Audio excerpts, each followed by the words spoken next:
Mike Bohn here in chilly Toronto with Jon Anik ahead of UFC 297. Official weigh-ins just ended, John. Pretty much all we have left is the face-offs at this point. One more sleep, as you would say. That's right. What's your excitement level to be here? 2 championship fights, first pay-per-view of the year. It's a big one. Yeah, I think a lot of people on our live production team were excited for this little UFC respite from mid-December to mid-January. We're glad that off-season's over. Huge pay-per-view beckons here in Toronto, Ontario, Canada. And I just love this main event on paper. Two-way action, right? We've seen this betting line get a little bit closer. Some money coming in on Dricus Du Plessis.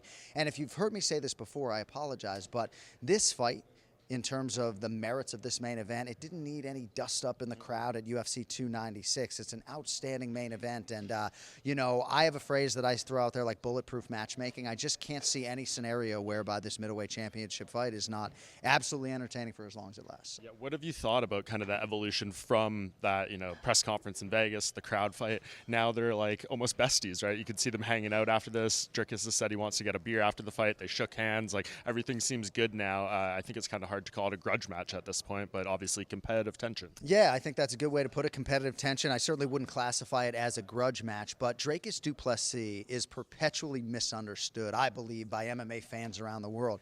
Just a really good egg, and I feel like in his heart he felt badly that he struck this sort of nerve with Sean Strickland. Perhaps he was a little bit scared, for lack of a better adjective, in terms of maybe some of the threatening things that Sean was saying privately, but I don't feel like this fight needs any extra heat or friction. And honestly, Raquel Pennington and Maida Bueno-Silva fucking hate each other. So any friction you were looking for, you're getting it from the co-headliner. But it's just a really huge year for the 185-pound division when you look at the first quarter and you think about what might happen at UFC 300, depending on the result here tonight. So we'll see who reigns supreme. But I'm glad that Du Plessis didn't fight Izzy on one leg. I'm glad that his first UFC title fight is coming on the strength of a full camp. Yeah, it all worked out well for him. I'm curious just what you think of Sean Strickland, the character right now. Like, he got cheered very hard at the press conference. It seems like he's got a lot of support here despite his many comments about Canada in the lead up to this fight. Yeah. But, he feels like a big star right now. Do you see that in him? Like, as kind of one of the guys that his popularity has just taken this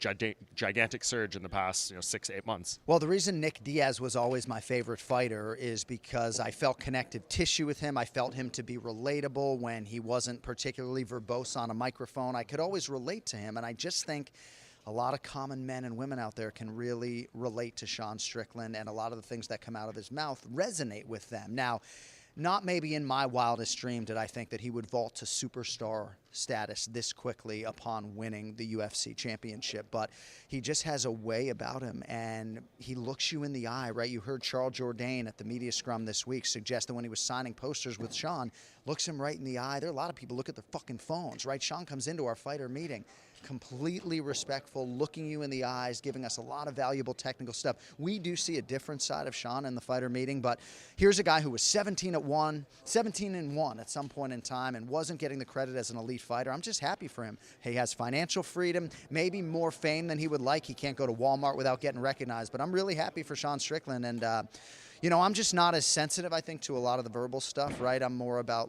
the actions, right? Yeah. Like, I was more put off by Jeremy Stevens, pushing Drakkar close, right? So I love Sean, and he's got a tough fight in front of him this weekend. I tried to ask Dana this question at the press conference, but it was right after the fan rushed the stage, so I think his mind wasn't really there. But we still don't have a UFC 300 main event. People are kind of circling this. There's Izzy maybe lingering. There's Hamzat maybe lingering. Do you think there's a serious possibility if the winner of this comes out, relatively unscathed, they're healthy, available, they can make the money work?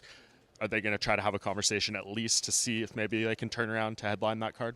I think so. I think you could see a welterweight title fight, a middleweight title fight, or a light heavyweight title fight at UFC 300, depending on what happens this weekend. Could we see Alex Pereira and Magomed Ankalaev at UFC 300? Not out of the realm of possibility. If Dricus Du Plessis wins here, I think the foundation has been laid for him and Izzy, depending on the health of the new champion. And certainly Sean Strickland and Hamzat Chimaev would be near the top of my list of dream fights for this year. So there are plenty of different opportunities and options. Maida Bueno-Silva, potentially we're hearing rumors about a pay-per-view in Brazil in May. Would she factor into that equation, which could free up Pereira for 300? I just think we're going to get clarity in terms of UFC 300 and whatever title fights are going to be added once these 4 championship athletes get through this business here in Toronto. Yeah, it feels like middleweight, this could be the year of the middleweight division. We get it so early on. We could get 3 middleweight title fights this year, maybe a couple title changes and stuff. Do you feel like this is going to be a big year for 185? There's no doubt. doubt about it. And you got guys like Bohn coming on as well. But this division has been dominated by champions like Anderson Silva, Israel Adesanya, Robert Whittaker, and it just feels like a new era in the UFC's middleweight division. And yet Izzy is still relevant despite what has been said this week, and a guy who could factor prominently into all of these equations. So it's a great division, and there's just a lot of talent in that top 10. I mean, a guy like Brendan Allen is putting everybody away. I think he's sort of the boogeyman at 185 pounds right now. He's got a big challenge in front of him. So we're excited to see what the future holds. There have been a lot of guys in this division that have gotten multiple shots, championship shots. And we got a lot of new blood now, and we have a champion, at least right now, in Strickland, who's willing to defend multiple times a year. For sure. Well, looking forward to hearing your call, as always, on Saturday night. Keep warm, Jon, for the next 24 hours or so, and make sure everyone tunes into the Fight Night coverage on MMA Junkie, and, of course, listen to this man on the UFC 297 broadcast. Thank you, Jon. Thank you, buddy.